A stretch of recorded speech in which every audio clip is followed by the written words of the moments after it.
Meine Damen und Herren, es ist mir eine große Freude und Ehre, Scully hier heute Abend wieder zu begrüßen. Er hat sich bereit erklärt, im Rahmen der Ausstellung zu einem Kunstgespräch zur Verfügung zu stellen. Der erneute Besuch akzentuiert natürlich die Wichtigkeit dieser Ausstellung im Rahmen einer ganzen Reihe von englischen Themen, die wir seit der Neueröffnung gesetzt haben, nach The Bare Life, Henry Moore, nun Scully, gefolgt von William Turner im November, ist das natürlich auch eine ganz bewusste Setzung. Und ich glaube, dass wir uns damit auch von anderen deutschen Kunstmuseen ganz deutlich absetzen und auch deutliche Akzente setzen. Ich will nicht von einer angelsächsischen Linie sprechen, aber man könnte angesichts der neuesten Entwicklungen über Europa dazu versucht sein, diesen Link zu setzen. Erlauben Sie mir bitte ganz am Anfang einige Worte zur Vita von Scully, bevor wir in das Gespräch einsteigen. Scully wurde 1945 in Dublin geboren. Er versteht übrigens Deutsch, also ich muss es nicht auch auf Englisch vorlesen, zieht die Familie danach bald nach London. Er besucht eine Klosterschule und ist schon in jungen Jahren fasziniert von Gemälden in Kirchen. So äußert er schon mit 9 Jahren den Wunsch, Künstler zu werden. Im Alter von 15 Jahren beginnt er eine Lehre zum Setzer in einer kommerziellen Druckerei. 1962 bis 1972 besucht Scully 3 Jahre lang Abendkurse an der Central School of Art in London.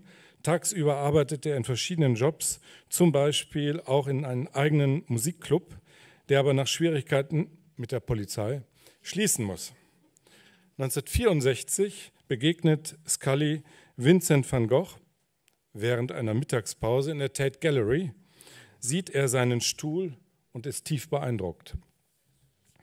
Ab 1965 konzentriert er sich ganz auf sein Kunststudium am Croydon College of Art, anfänglich mit figürlichen Arbeiten, später dann angezogen von der gegenstandslosen Malerei und der Op-Art, wendet er sich der Abstraktion zu. 1968 Wechsel an die englische Newcastle University in Newcastle upon Tyne, an der er bis 1972 studiert. Im Jahr 1969 kommen Inspirationen durch eine Marokko-Reise mit ihren Farben, Ornamenten und dem Licht des Südens hinzu. 1972 reist er zum ersten Mal in die USA, Beginn des Studiums an der Harvard University. Hier kommen Arbeiten mit Tape und Sprühfarben sowie Gemälde aus vertikalen und horizontalen Streifen und Gitterbildern hinzu. Zurück in England wird 1973 seine erste Einzelausstellung an der Londoner Rowan Gallery komplett ausverkauft. Mitte der 70er Jahre kommen Lehraufträge am Chelsea College of Art und Design und am Goldsmiths College London hinzu. 1975 übersiedelt er nach New York. Er ist von 1977 bis 1983 Gastkurator an der Princeton University in New Jersey, hat also immer wieder auch gelehrt, sich auch mit Kunsttheorie intensiv auseinandergesetzt. Er wendet sich zunehmend vom Minimalismus ab. Er ersetzt die Tapestreifen durch breite, pastose Pinselstreifen. Von 1981 bis 1984 ist er dann als Dozent an der Parsons School of Art in New York tätig. 1984 bis 1984, das Jahr markiert, wenn man so sagen darf, Scullys internationalen Durchbruch. So wird er auf der Ausstellung An International Survey of Recent Painting and Sculpture ausgestellt und bestreitet 1985 im Museum of Art des Carnegie Institutes in Pittsburgh seine erste amerikanische Einzelausstellung. Seine Gemälde werden zu dieser Zeit mehr und mehr skulptural. Als erstes europäisches Museum präsentiert 1989 die Whitechapel Art Gallery in London Scullys Werke in einer Einzelausstellung. 1994 siedelt Scully in ein neues Studio nach Barcelona über. Zum ersten Mal werden 97 Fotografien Scullys ausgestellt. 2000 bis 2013, kurz nach der Jahrtausendwende, wird Scully zum Ehrenmitglied des London Institutes of Arts and Letters ernannt. 2002 bis 2007 arbeitet er als Dozent für Malerei an der Akademie der Bildenden Künste in München. Im Jahr 2013 wird Scully Mitglied der Royal Academy of Arts in London, eine der wichtigsten Kunstinstitutionen des Vereinten Königreichs. Als erster westlichen Künstler, als erster richtet das Shanghai Himalaya Museum in China Scully 2014 eine große Retrospektive unter dem Titel Sean Scully Follow the Heart aus. 2015 nimmt er erstmals an der Biennale in Venedig mit der Ausstellung seiner Landlines teil. Weltweit finden 11 weitere große Einzelausstellungen statt, unter anderem in Brasilien, Frankreich, Indonesien, Österreich, Spanien und sonst wo. Heute lebt und arbeitet Sean Scully hauptsächlich in New York und in der Nähe von München, ich glaube am Starnberger See. Herzlich willkommen hier, Sean Scully. Wir freuen uns auf das Gespräch mit Ihnen. To our biggest surprise, it's not just the catalog more or less sold out. We have just a few copies left, but also the publication Inner is a really successful book, which is selling quite well. And this is why I would like to start, actually, my first question about this publication. What made you decide to actually publish the talks and lectures which you have started in the 1980s to publish in a very comprehensive publication, first in Chinese, English, before we then translated it for the exhibition here, or in Karlsruhe, and here in German? Well, I think that I am in the tradition of the people who paint but also think about the painting and write about it and so forth, you know? There is a tradition that I'm basically following, which includes, of course, Paul Klee, who I used to adore when I was a student and still do. So I also think it's very important to help people to look at the meaning of things, because the reason you do something decides ultimately what it signifies in the culture. So I'm not just making nice paintings, you know. I mean, some of them are not even that nice. And one thing I think is interesting about children, and also a central aspect of my work, is that children think they can do my paintings better than me. And they might be right. And the reason they think they can do them better is because I tried to make an abstraction that is imperfect and accessible. I mean, one of your, what we already heard, one of a work which really struck you was the chair by Van Gogh when you saw it at the time and displayed at the Tate Gallery. What was it in particular that struck you looking at this picture? Well, it goes back to what I said about the children and my work. I thought that that painting was so stupid that even I could do it. And the way it's painted, it's so direct and almost naive on a very high level, of course. But I was a working class boy, and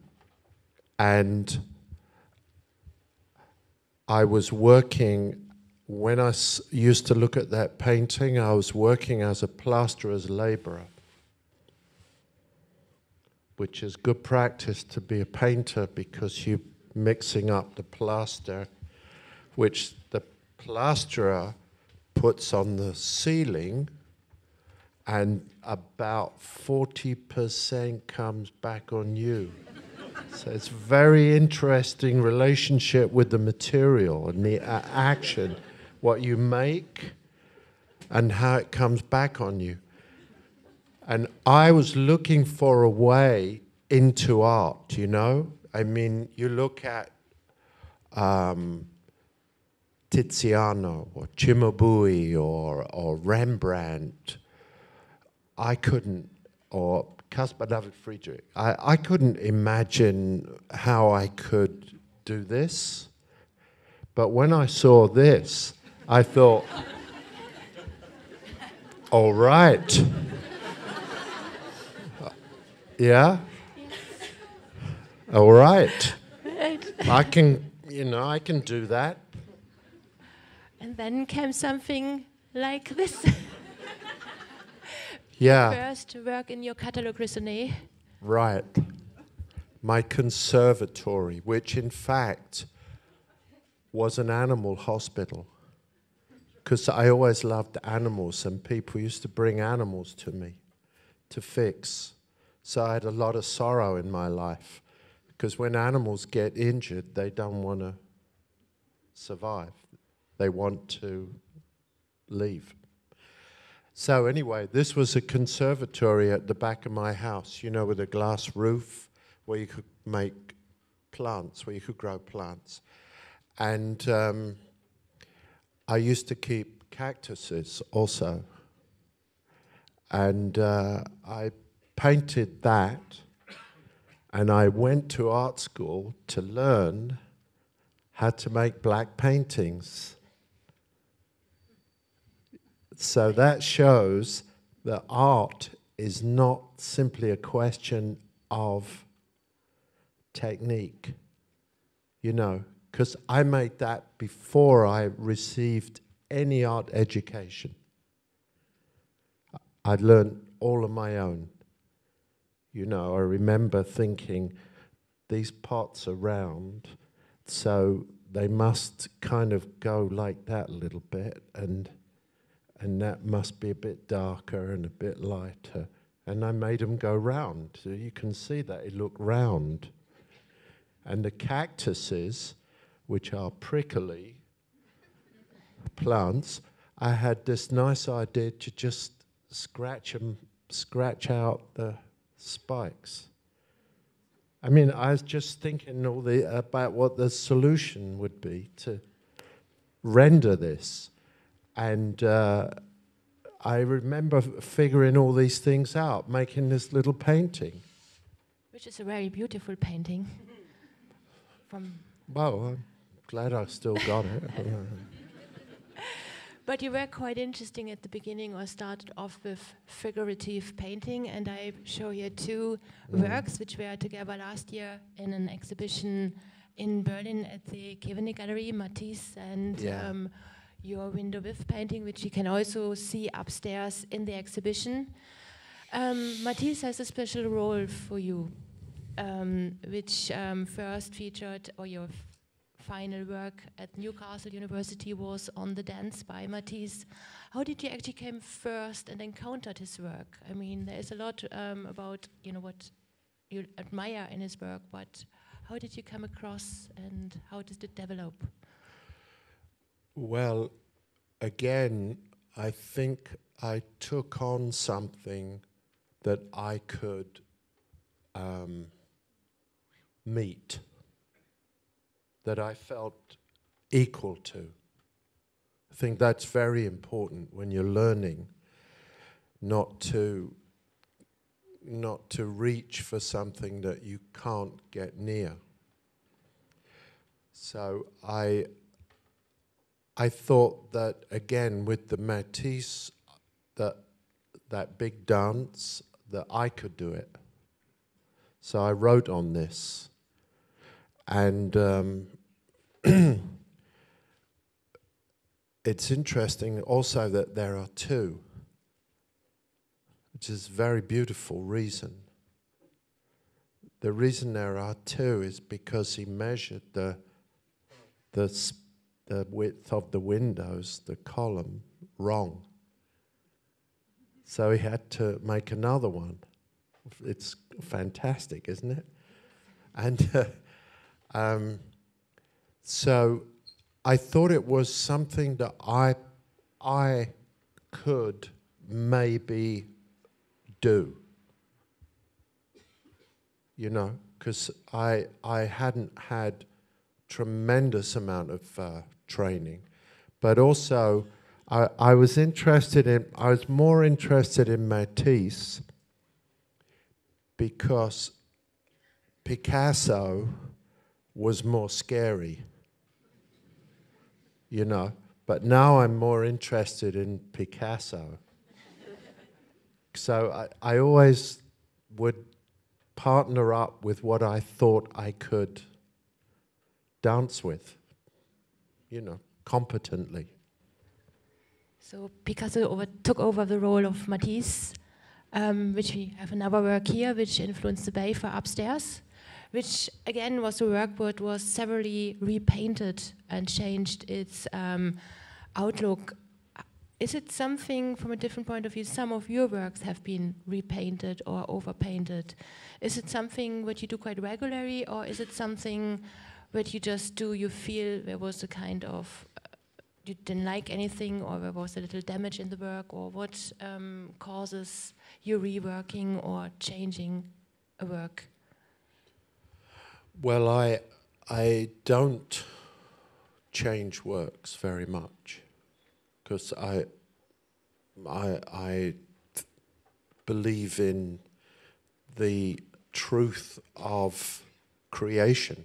So I try to work out of inspiration.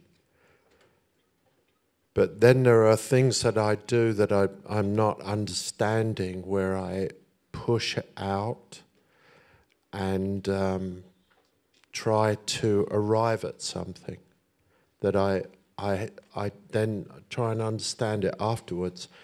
But mostly I'm realizing my feeling. When I was at Croydon Art School, you know, I got into Croydon Art School. I got turned down by every art school in London. And I'm not sure why, because I had that little cactus painting, you know, and I had drawings. I went to night school and I drew, so I really had some stuff to show. But I think I was kind of, you know, rough, like a rough kid. You look from a gang or something. And then they thought, oh, well, you know, we don't want him. So anyway, I got into Croydon, and I remember painting a painting in the pointillist style. I took on everything, everybody and everything. So I made this painting with these blobs of color like this size. And I started in the evening at 6 o'clock. And the painting was making me so crazy through the night. And I remember that I stopped because the birds were singing, and it was 7. So I worked at this thing for 13 hours, and the colors kept changing. It's acrylic paint, and the color changes, and it was just making me so nuts, this painting, and of course it got destroyed. And a lot of things that I've done where I've reworked the painting are not successful. So I think that art, or the kind of art that I make, and intuition or inspiration are very connected. And you know, I believe in this thing that Woody Allen said. He's not my favorite movie maker, by the way, but I don't like his movies, but he did say something very interesting, which takes a lot of courage to say. He said, the easiest things are the best. Now that's so interesting, because I take it to mean that the things that are true are the easiest. And when they're not easy, they're not true. I've always thought about it in that way. I think it's very interesting, that remark. Yes, it comes off back to the simple things in life. We have here the Bafer, again, which is upstairs in the galleries. You went through the figurative phase, influenced also by Kirchner and Schmidt-Rottluff. But what really caused then the change from figurative painting to the grid, abstract and grid works in your early Newcastle years? Well, yeah, I wrote on this. As you can see from that photo of me, I was kind of a hippie. You know, no, I used to smoke a lot too. Kept my weight down. I went to Morocco, and it was the year after the year. So I think I went there in '69. It was when we thought that we could all get along, that we thought we could make the world better just by loving each other and being positive and loving nature and not being greedy. And the 60s were very, very important. And it was, in a sense, it's the last lost idealism or ruralism where people loved nature and tried to live a less material life. Now, of course, we are sorry. Anyway, I went to Morocco. I was very interested in this relationship between Northern Africa and their idea of patterning and Islam and my ideas of religion, which are obviously based on a cross, which is a shape, but their idea of religion was based on the accumulation of rhythm. And I thought this was very interesting. And of course, it wasn't figurative, whereas Christianity is figurative. And when I came back after this incredibly immersive trip, where there were all these people around, walking around, looking like Jesus, living in Morocco. I mean, it was an incredible situation, you know. People smoking hashish, kefir, and with these little pipes, you know, blowing these things out. And the police were just walking by and ignoring it. And it was quite amazing. And I really did love being there. And in the end, I just wore a jalaba, which I got from this Arab boy. I let him drive my van, which he nearly wrecked. And then he gave me this jalaba, which I wore all the time. And I slept in it on the ground. When I came back to Newcastle, which is 19th century, well, it's a Roman city, but the structure of it is 19th century, I past all these bridges which do this when you drive over. So I put the two together, and then I got that. So there it is. It's not that complicated. I mean, it's not that complicated afterwards. Because obviously at the time I didn't know what the hell I was doing, but I loved these intersections and these layers of color and space and this hypnotic rhythm. So I found, because also of my great love for popular music, my strong identification with it, I wanted to make geometry that was rhythmical, whereas mostly geometry has been used to make order. But mine was different, and it's remained so. My paintings are, in a sense, musical.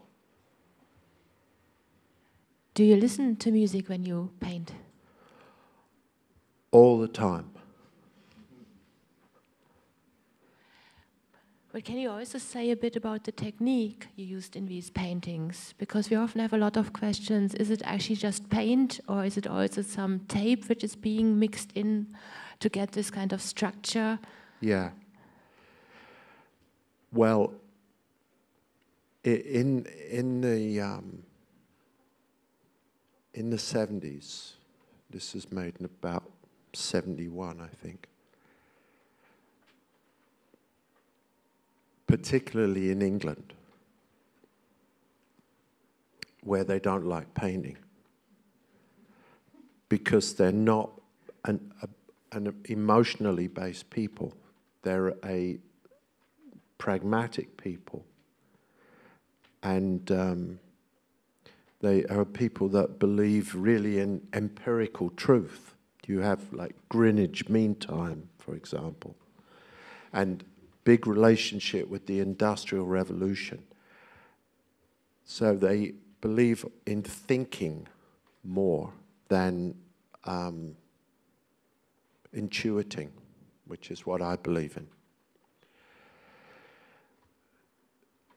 Painting was under very severe attack in England, from which it has never recovered, by the way. And I was thinking a lot about industrial mechanisms, because I had a very strong kind of proletariat upbringing. So the spray gun and the relationship with street art, using masking tape and leaving it in the painting, was all very important to me. That my paintings didn't get too kind of artsy or too refined in some way.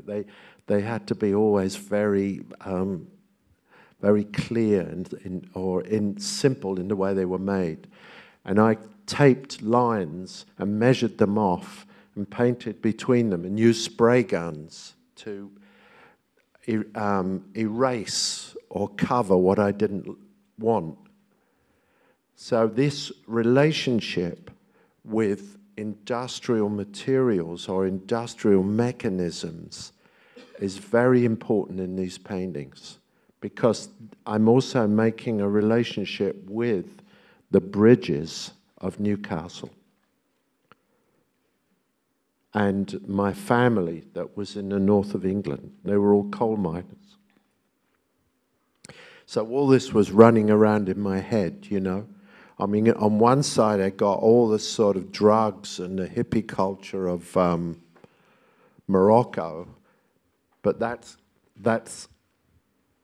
in concert with a very strong proletariat drive to use industrial materials that anybody could use. and being also inspired by your surroundings.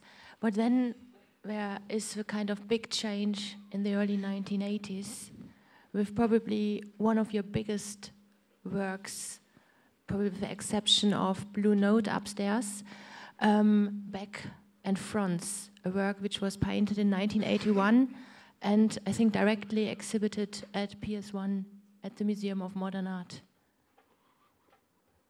Yeah, that painting, however, was made after a lot of soul searching.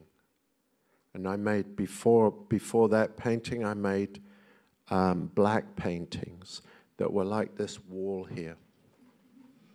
Very thin stripes, quite zen, extremely minimal, reduced, hardcore, intellectual paintings. I was dialoguing with the minimalists.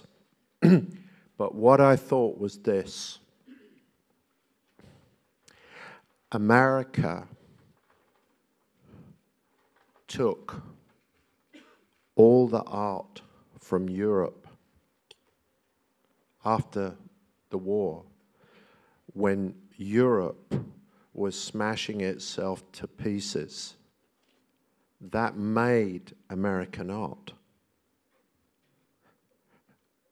because of all the immigration and all the extremely talented, creative people that went to America, and that resulted in, of course, abstract expressionism, which in my opinion is the greatest American-ish art movement. It's not the most representative, because the most representative is pop art. But then what happened to abstract expressionism is that it got talked to death. You know, it's a little bit like watching somebody talking to an animal, and eventually the animal can't take it anymore and it just dies. Because you had all these people, hardcore intellectual people, making theories about what you could do, what you couldn't do. And when I first went to America, if you wanted to get rid of an artist, it was very easy. You just said, it's too European. That was it. Finished. And what I thought about art was that in America, they killed art with minimalism, which is an art movement that is very admired in Germany. There are a lot of very nice collections in Germany. And it's very beautiful to look at, of course, because it looks all kind of like Danish furniture. And you don't have to worry about anything when you look at it, you know, because there's nothing to worry about.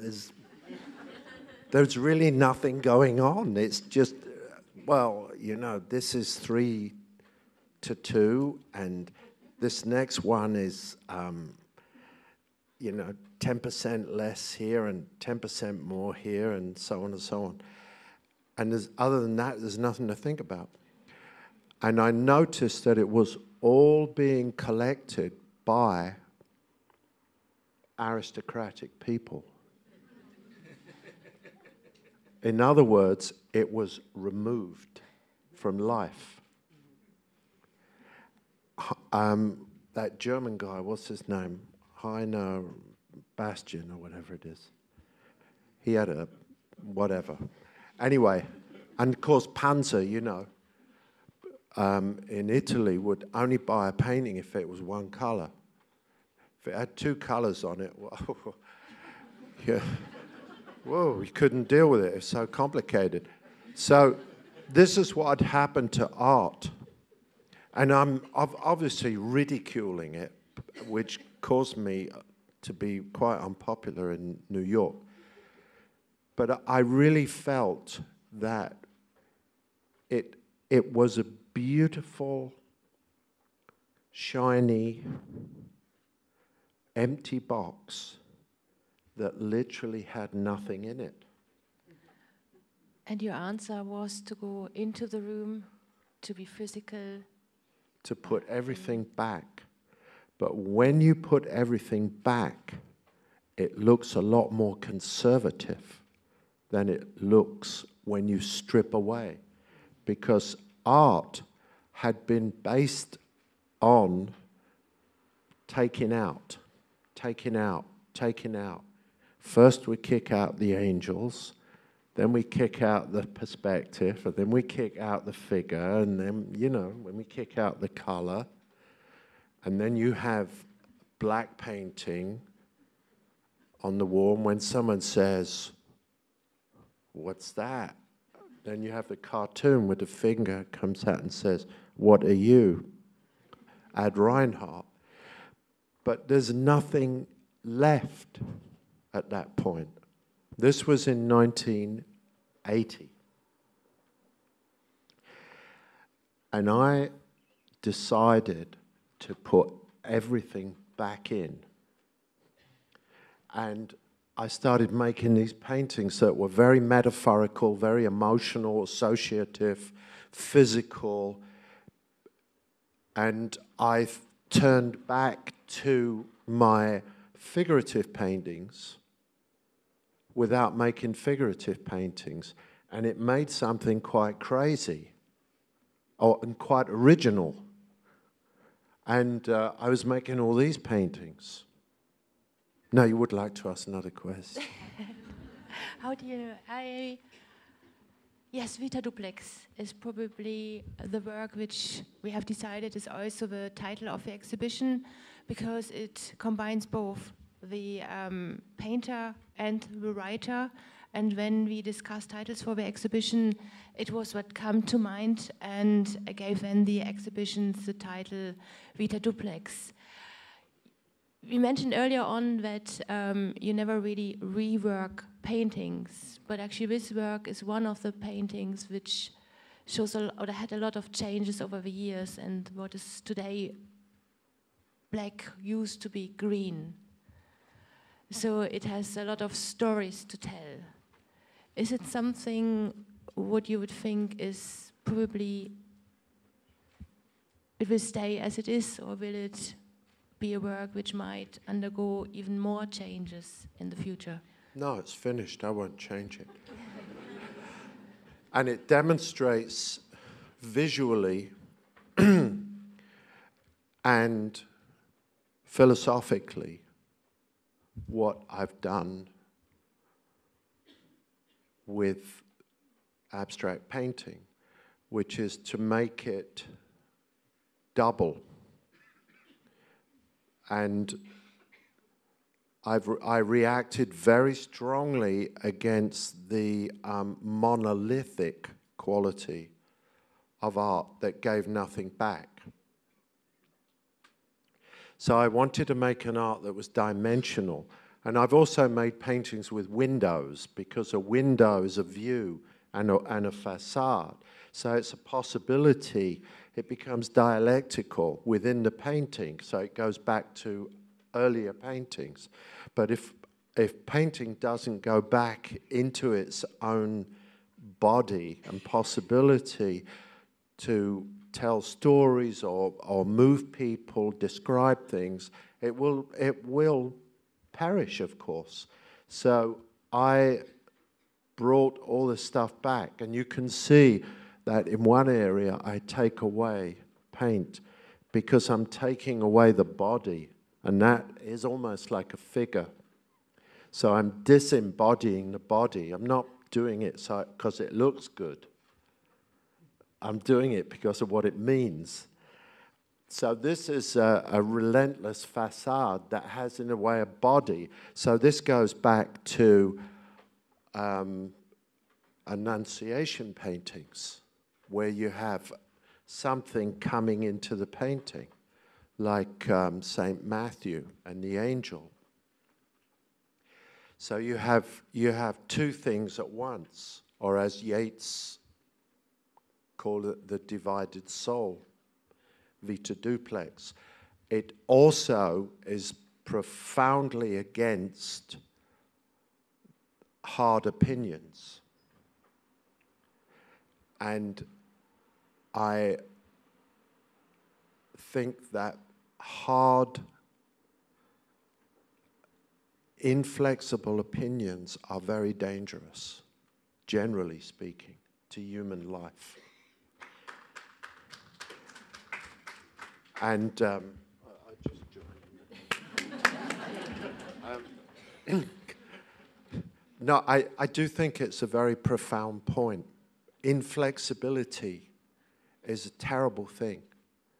So what I've always tried to do in my paintings is to marry things or values that are not natural bedfellows, not naturally meant to be together. So I marry, for example, structuralism with emotion. So I'm mixing up repetition in the way maybe Agnes Martin might use it, but I'm making it sensual and mixing it up so that it becomes reference to landscape or to a wall or to a thing or to something that has weight. And this, of course, is very difficult in America, but naturally appreciated in Germany. Because Germany is a philosophical society, and America is a visual, emblematic society. And for example, if you were thinking about invading Iraq, it would be much better to think about it first and then decide whether you're doing the right thing, as opposed to invading it and then thinking about it, which is in fact what happened. And this isn't just in reference to Iraq, but that is a very stark example of making simple, inflexible decisions. Everything should be looked at from different points of view. And you've got to hold all these points of view in your mind at the same time, not just rush for the safety of certainty. It's a nice sentence. It is, and I wished actually I would have included one of your ghost paintings, but unfortunately I haven't, because it would be quite a nice follow-up works which are actually more political than your other works. We could describe them. Do you want to give it a try? Yeah, well, you can see them. They're readily available on my website. So I think that the issue of gun in America is very difficult, and of course it's the result of the way the country is made. So everything is the result of history, of course. And we're all made by the past. But America was made with the gun. And now you've got a deadly problem.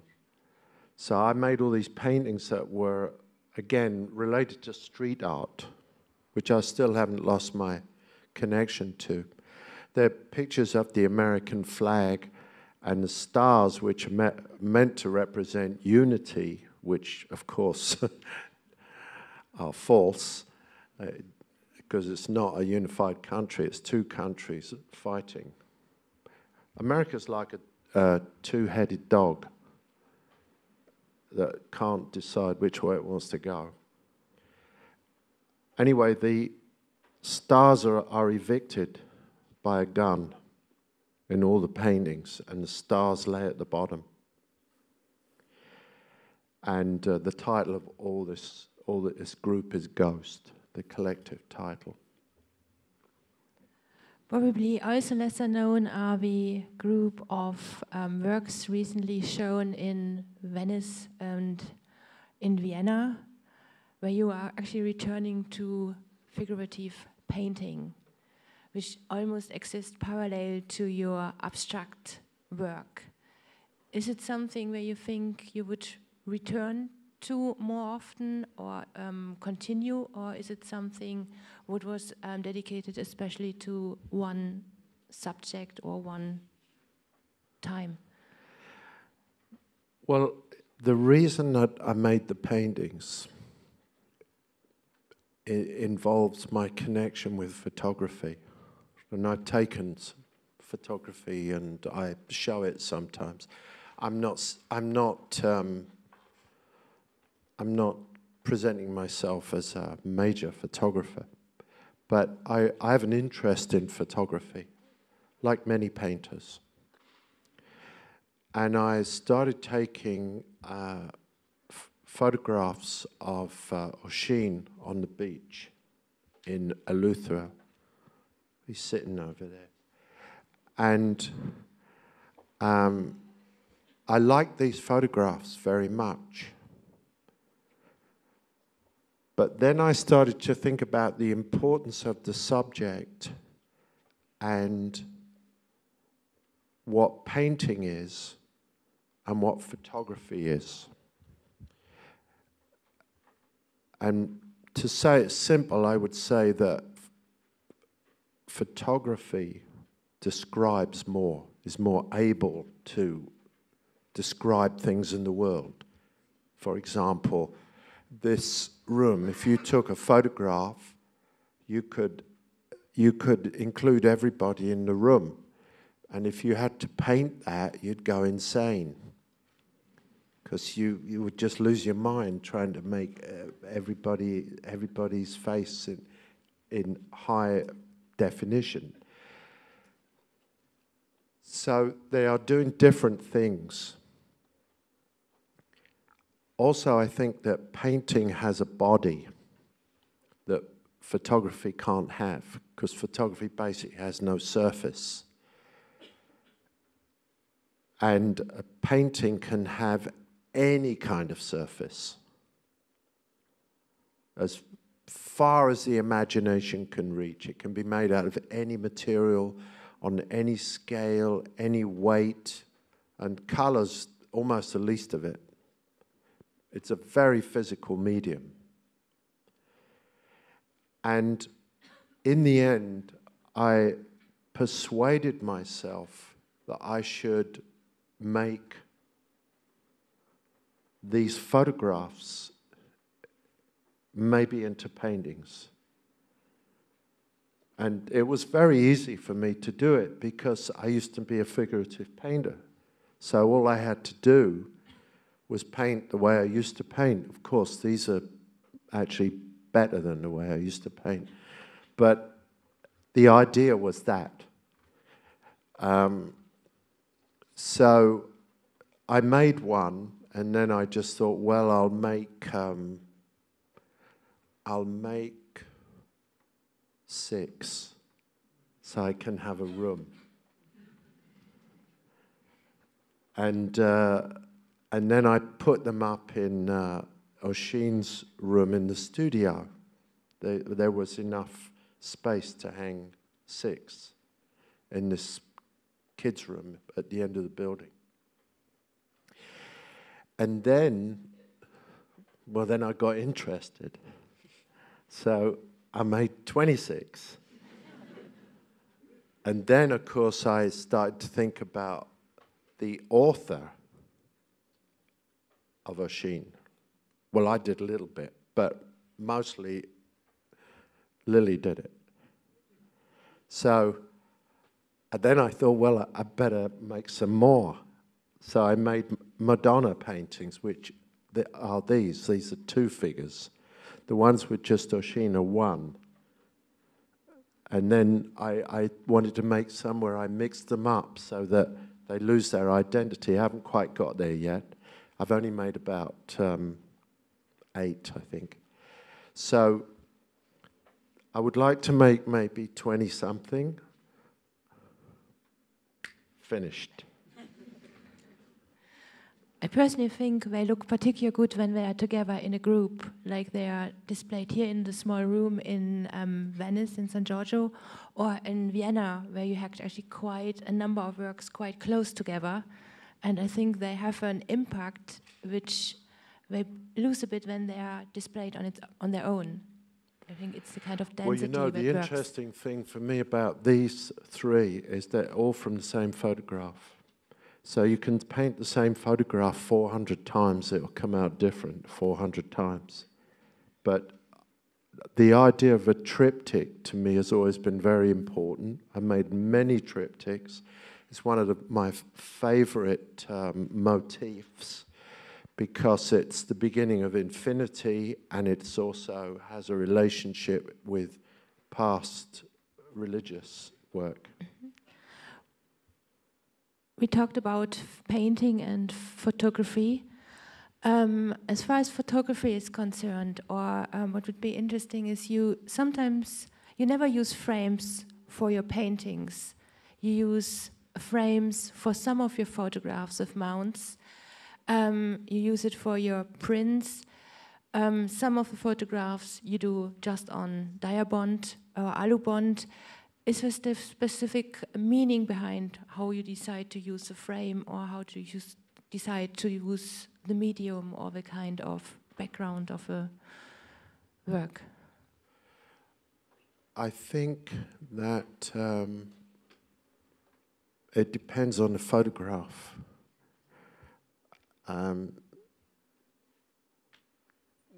Obviously, it does something different. I don't really have any rules for it, and I like my photographs all to be different sizes, and I'm not interested in making great big photographs and filling up halls with that. I'm not trying to imitate painting in the photographs. They're almost parallel. A lot of people ask me, you know, if I got my ideas from my photographs. Actually, I got my photographs from my ideas because I already knew what kind of photographs I was going to take. Because my photographs have no before and after. My photographs are actually very sculptural. So that decides, in a way, maybe why I won't put one in a frame. But I also like them in frames, and I found that even the ones that are in frames are still sculptural. They're taken out of the world in a way that makes them immediate. There's no perspective in my photographs, for example. So I'm taking pictures of things that look like my paintings. And right after I say there's no perspective, you show some photographs with perspective. You're very bad. Yeah. But they're very beautiful photographs, and I think there's an interesting story behind this, taking these photographs and going to this very remote island. Yeah. Inisheer is the small island. In Irish, Air means small. And the Aran Islands are 3 islands that go out like that. And the smaller they get, the more interesting they get, because they get farther away from the mainland, which is already anyway on the edge of Europe. The west coast of Ireland is the edge of Europe. Now these walls were fascinating to me because they look as if they're art. So that explains why Mexico is also interesting to me, because the way people paint their houses, even if they're poor, is like art. So we have art in us. We all can make some species of art. I'm not talking about being an artist, having a career in art, but everybody's got art in them. And you can see it in these walls, these beautiful arrangements, they're drawings, and they're made for a functional reason, because the wind on the Aran Islands is so strong that it would strip off all the vegetation. And they mixed up sand with seaweed, and then they made earth. And they put the earth between these walls, and then they got grass. So that's why the walls are there. The walls are to protect the topsoil, so that it isn't just taken away all the time. But they look beautiful at the same time, and they do. They look like sculptures. They are like sculptures. And there's actually, I'm coming with this comment to the sculptures, because what probably draw most of attention during the exhibition here is the sculpture outside, the Corten steel sculpture. And sculptures you started with sculpture quite early on in the 1970s, so it always played a role in your work. But more recently, you started with large-scale sculptures, and since the 2000s, you are more and more involved in different aspects of sculpture, up to the very large one in Venice at the moment, where you also seem to return, and it's a kind of, probably use a lot of different materials, so materiality is playing an important role. And also you return to some of the materials which you probably used quite early on, like in the 1973 work, you use felt and different materials. And in this particular one, it's steel covered in felt material, which is actually, when you go in and you look up into the sky, into the shirt, an amazing view up to the sky, and the feel to be actually inside the sculpture. Has there been a kind of some impulse which actually caused you to return to sculpture in a more serious way, and to actually work with different kind of materials like stone in the work?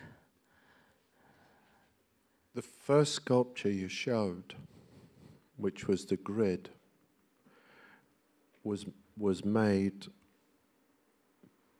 in America. You know, I managed to get a little fellowship to Harvard. So I used to go to South Boston and buy these sacks of felt offcuts, which were nothing. I mean, you get a big sack for $5. And they were extremely influenced by Morocco, by all the wrapping and weaving that I saw in Morocco. So the grid, of course, besides being a modernist motif, is also the means by which we make everything. All the material that we live in, that we are wearing, is made by a grid. It's a warp and a weave. So I used a grid, and then I wrapped it, And as the color got used up, I changed the color. I just used the next color. And then I didn't make sculpture for a long time. But I always wanted to. And when we moved out of Manhattan, because we didn't want to live there and bring up our son, we had land. So then I could make sculptures. Because you can't really make sculptures if you don't have land. Or you can make little things, but these are sitting on the land, and they dialogue with it beautifully because they collect all the weather. And I got more and more interested in it. And then I was thinking about Opulent Ascension, which again is based on a contradiction or a duality. Because Ascension, it's in San Giorgio Maggiore in Venice. Ascension is usually identified with denial.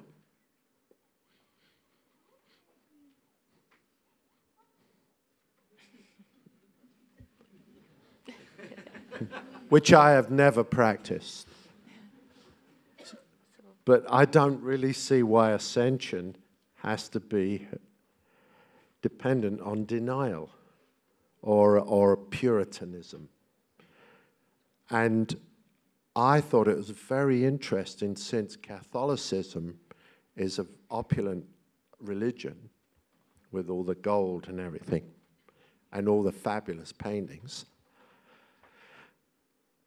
I called it Opulent Ascension because it's in this Catholic church. So it's in a way it's an ironic comment on Catholicism, which is full of contradictions, of course.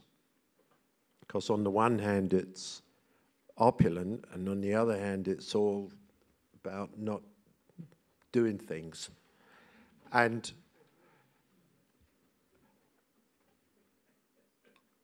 I went back to the idea of felt, because felt is a very submissive material, and it's made by pressing.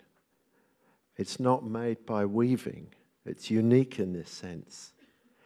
And it looks illuminated in the church, but it's not.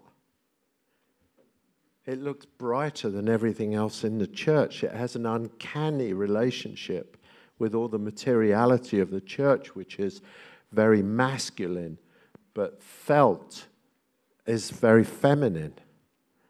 And at the same time, it's quite a strong shape. And it absorbs all the sound inside. So when you go inside, it's like being in an intimate chamber. So it absorbs. It absorbs light, and it absorbs sound. And it contradicts all the monumentality of the building. The probably largest sculpture up to date is the one here in Yorkshire, in Wakefield, in the Yorkshire Sculpture Park. I think about 1,300 tons of Yorkshire sandstone have been used to actually build this sculpture. It must have been quite an amazing undertaking to actually source the stones and build the sculpture. Ask him.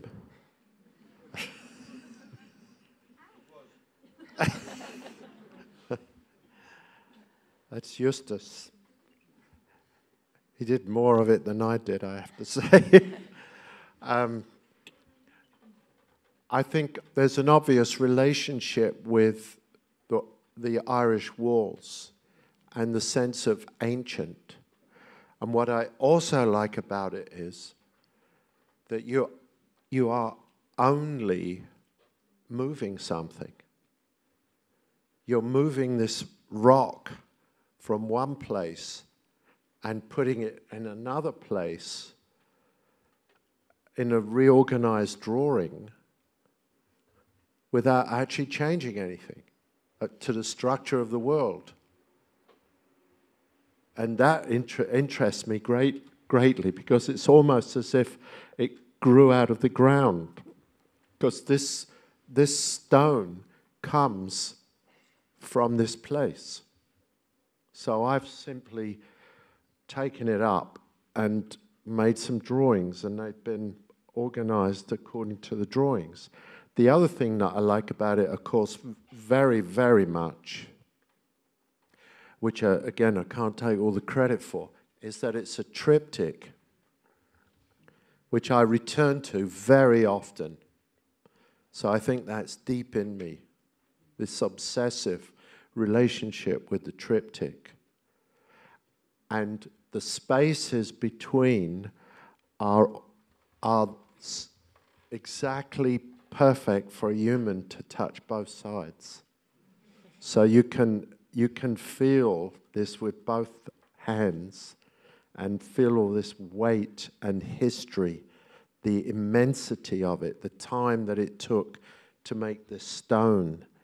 And there it is, reorganized for your convenience at a local sculpture park near you. Just across the channel, and you have a chance to see it. My final question relates to actually the sculpture outside here. It seems we have a real competition ongoing with people taking photo challenges, photographs, and putting it on Instagram. Like where every day new kind of really amazing images coming off a sculpture. I think I have, it is probably one of, as I said, the most interesting feature for many around the museum. My question regarding this is, how is actually your kind of, or what do you think about social media and Instagram for also showing work and communicating and actually, for using it in different ways to actually bring art to the people? Well, it's a little bit like rock and roll. Because in Berlin, there was a wall. And I actually walked along that wall. And that wall can stop people coming from one side to the other, like all the other walls in the world. But they can't stop rock and roll. And that kind of changed the world, you know. Popular music or rock and roll changed the world. It unified the world. And it gave a kind of very simple language that people could understand, you know, because they weren't complex. They were very simple words that basically mostly rhyme to a very insistent beat that could cross the airwaves. And you can have people in Bombay or Peking or Siberia playing the same music as somebody in California. And this is very interesting because it subverts authority. And social media is doing the same thing. And I think that art is beginning to have the same impact on society that popular music had. Art's very big now. It's very powerful. The problem with music, slightly different subject, is the record labels and their dominance. But you still have hundreds of independent artists working, and that's mostly what I listen to. So it's a very interesting audience participation medium that takes power away from just a few people. Because quite a, I mean, it's quite a new way, but not, I mean, it was really good that we actually could use your work in the sense as well that actually, and actually that people actually used it. So I think we draw, because of this, completely different, a completely different audience into the museum. I want to thank you very much for answering all these questions, and also thank everybody for being, I hope you can still breathe in the back because it's quite hot in here. But I also like to give you the chance to actually ask Sean Scully a few questions, if you like, or have any comments or any. The first questions are coming.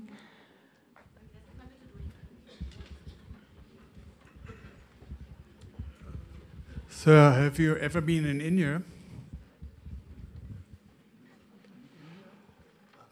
No, I haven't. For the color and nature and the lights? Yeah, it's a place I always wanted to go. I'm sure I will. And I'm very fond of Indian people. They're extremely tolerant. And Hinduism is a very tolerant religion. You know, I once told someone that I like all religions, and he said, "Oh, you must be a Hindu." Thank you.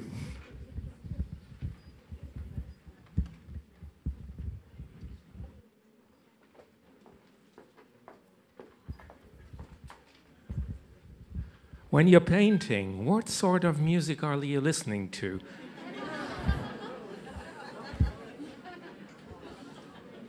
Agnes Obel. Okay, all the time. No.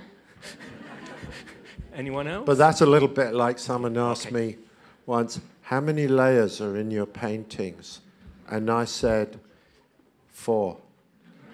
Okay. And she said, always 4? And I said, no, but you wanted a number, so it's 4. So. Thanks. But I listen to what's called alternative, mostly. You know, now and again, Kodai's virtually unplayable cello suite I'll play, which is a magnificent piece of music. And I like some, obviously, Irish music, but basically it tends to be somewhat folk-oriented, what I like. And what I like about Agnes Obel, particularly, is that she is a classically trained musician who's trying to make a bridge to popular culture. And I think this is so interesting and so difficult to do.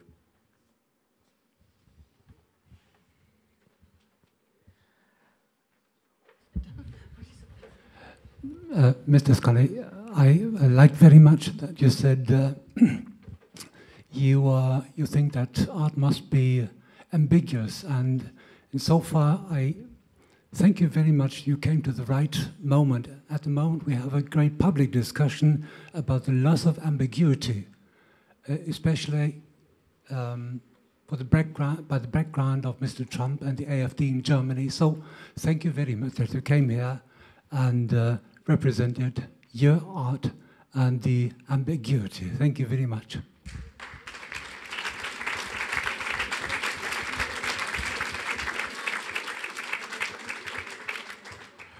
Well, the other words that are related to ambiguity or mystery, inclusiveness, tolerance, it are words like indecisiveness. And in the world of politics in particular, the person who doesn't jump to a conclusion, as we all know, of course, this is what you're referring to, is considered weak. But it's not a weakness. It's a weakness to need certainty, to have a simple, I mean, any bonehead can have a strong opinion, you know. And there are many boneheads in the world, and a lot of them get into powerful positions because they seem to be giving people what they want. You know, I've got the answer, but really, one needs to hold many possibilities in the air at the same time, almost like a magician, because that's human. That's more human.